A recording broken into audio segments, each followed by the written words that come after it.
Hola a todos, algo me dice que este video va a gustar mucho, porque hace mucho tiempo que me piden un video sobre Spinoza. Durante varios meses, quizás incluso años, me han estado diciendo, pero ¿cuándo vas a hacer un video sobre Spinoza? Así que me tomé mi tiempo, lo pospuse tanto como fue posible, porque Spinoza es un monumento de la filosofía, y uno no se enfrenta a un monumento de esta magnitud sin estar un poco preparado.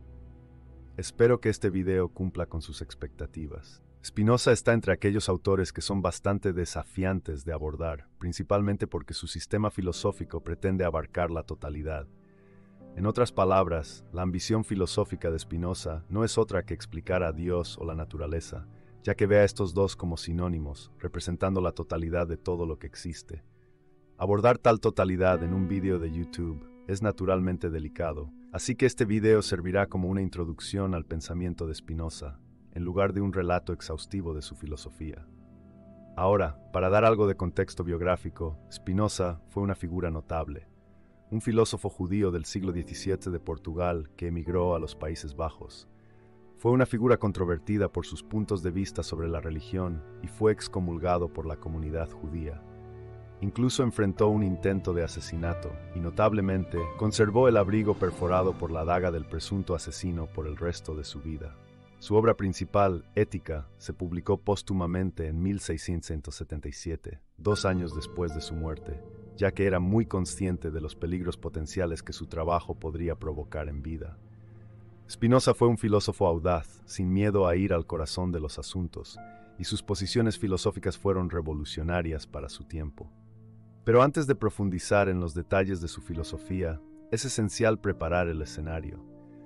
Spinoza es conocido como un principal oponente de Descartes, que es más preciso decir que no rechazó toda la filosofía cartesiana.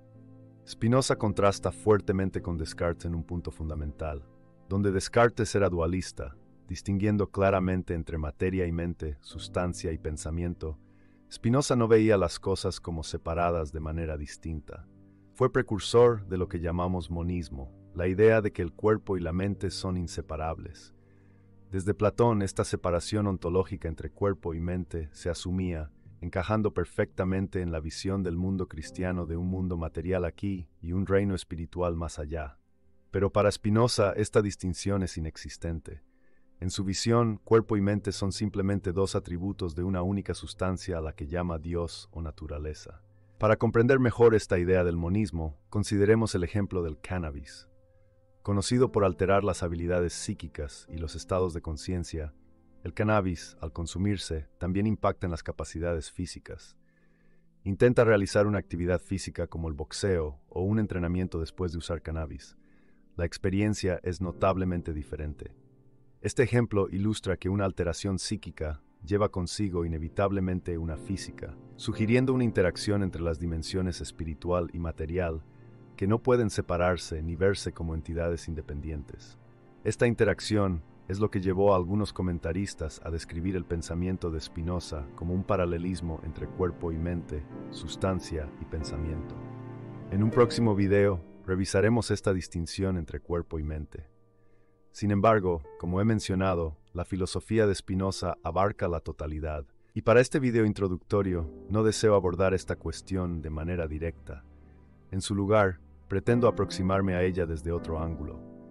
Mientras que la mayoría de los filósofos ofrecen numerosos puntos de entrada a sus pensamientos, los de Spinoza son menos, pero me he esforzado por destacar uno para el video de hoy: la visión monista de la libertad de Spinoza. Contrariamente al dualismo cartesiano y sus orígenes platónicos, el monismo de Spinoza tiene consecuencias prácticas profundas, particularmente en lo que respecta a sus puntos de vista sobre la libertad. Para Spinoza, la libertad es una ilusión. Antes de profundizar en por qué Spinoza percibía la libertad como ilusoria, es esencial entender por qué, para Descartes, la libertad era una presuposición. Descartes sostenía que los humanos poseen libre albedrío, una capacidad de elegir independientemente de influencias externas. El libre albedrío, para él, era una independencia de la voluntad del mundo material, profundamente ligada a la distinción dualista entre cuerpo y mente. Es por esto que el monismo de Spinoza desafía directamente la noción de libre albedrío. Si el libre albedrío es una ilusión, implica que el hombre, como ser físico y espiritual, cree erróneamente que es el autor de sus acciones. Esta creencia sustenta la mayoría de las sociedades modernas, fundamentando la idea del dominio personal sobre el propio cuerpo y la noción consecuente de responsabilidad. Si careciéramos de libre albedrío, el concepto de responsabilidad, y por lo tanto de justicia, carecería de sentido. Un perpetrador podría argumentar que su cuerpo actúa independientemente de su voluntad, eximiéndolo de culpa. La ausencia de libre albedrío sugiere que cualquier cosa podría ser justificable, una noción revolucionaria en el sentido más estricto, que podría subvertir los mismísimos cimientos de nuestra vida social. Considera si alguien que te ha traicionado, herido o mentido podría escudarse con el monismo spinozista, alegando no tener responsabilidad sobre sus actos por estar completamente determinado. ¿Somos verdaderamente responsables de nuestros pensamientos y acciones? La perspectiva de Spinoza, aunque no viable en un contexto jurídico-político, destaca una pregunta fundamental. ¿Somos verdaderamente los autores de nuestras acciones? ¿Llevamos genuinamente la responsabilidad de nuestros pensamientos y actos? Para Spinoza, no hay una diferencia fundamental entre el pensamiento y la materia. Él dijo famosamente, el orden y conexión de las ideas son los mismos que el orden y conexión de las cosas. Esto implica que nuestras acciones son meramente consecuencias mecánicas de nuestras ideas, y viceversa.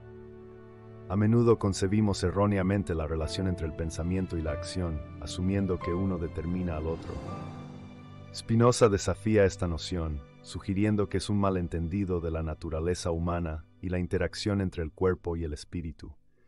Notablemente, nuestras condiciones materiales pueden influir en nuestras opiniones, y a medida que nuestras opiniones evolucionan, impactan en nuestras acciones y circunstancias materiales. En contraste, la visión cartesiana, arraigada en la doctrina cristiana, sostiene que los humanos, dotados de libre albedrío, eligen entre el bien y el mal. Descartes afirmaba que solo los humanos poseen libre albedrío, a diferencia de los objetos inanimados o los animales, lo que llevó a su teoría del animal-máquina. Esta visión sostiene que un bolígrafo lanzado, por ejemplo, carece de elección en su trayectoria, siendo simplemente el resultado de las fuerzas mecánicas aplicadas, al igual que los animales, según Descartes, carecen de libre albedrío. Descartes veía a los animales como máquinas, no en el sentido literal de estar hechos de metal, sino más bien como seres gobernados por el instinto sin voluntad consciente. Sugería que, a diferencia de los animales, los humanos poseen libre albedrío, siendo conscientes de sus deseos y no actuando meramente de manera mecánica. Sin embargo, Spinoza desafía esto. Argumenta que la percepción humana del libre albedrío es ilusoria, derivada de una falta de conciencia de la historia causal que lleva a los deseos y pensamientos de uno. La gente podría sentir que está tomando decisiones conscientes, como decidir espontáneamente comer un yogur, pero están inconscientes de los factores subyacentes que influyen en estas decisiones. Para Spinoza, aunque podemos elegir nuestras acciones, no elegimos las razones que impulsan estas elecciones. Nuestras decisiones se basan en deseos, emociones y pasiones que no controlamos. Esta distinción entre las visiones de Descartes y Spinoza sobre el libre albedrío y la conciencia refleja debates filosóficos más profundos acerca de la naturaleza de la autonomía humana y la toma de decisiones. No elegimos nuestras pasiones o deseos, los experimentamos justo como un bolígrafo experimenta la fuerza que lo impulsa en una dirección sin resistencia. Spinoza nos veía como cautivos del determinismo, la idea de que en un mundo físico todo sigue la ley de causalidad. Por ejemplo, el antojo de yogur podría ser desencadenado por una influencia subconsciente de un anuncio visto anteriormente. Tomemos a un estudiante decidiendo sobre una carrera universitaria. Parece una elección libre, pero ¿qué la influenció? Tal vez un entorno familiar en ciencias o un interés arraigado en biología humana. El estudiante cree que es una elección personal, sintiéndose subjetivamente libre. Sin embargo, en realidad está moldeada por una serie de causas y efectos. Los humanos, al ser físicos, están sujetos a las leyes de la materia. Si intentas desafiar estas leyes, como tratar de volar desde un balcón, las restricciones físicas te recuerdan tus límites. La libertad siempre opera dentro de un marco de restricciones físicas. Intentar operar en el mundo físico sin seguir sus leyes fundamentales es como intentar hacer crepes sin huevos o harina. Simplemente no tiene sentido. Si quieres crepes, sigues una receta. De manera similar, hacer cualquier cosa en el mundo físico significa adherirse a ciertas reglas. Esto puede parecer obvio, pero a menudo actuamos sin considerar estas leyes fundamentales.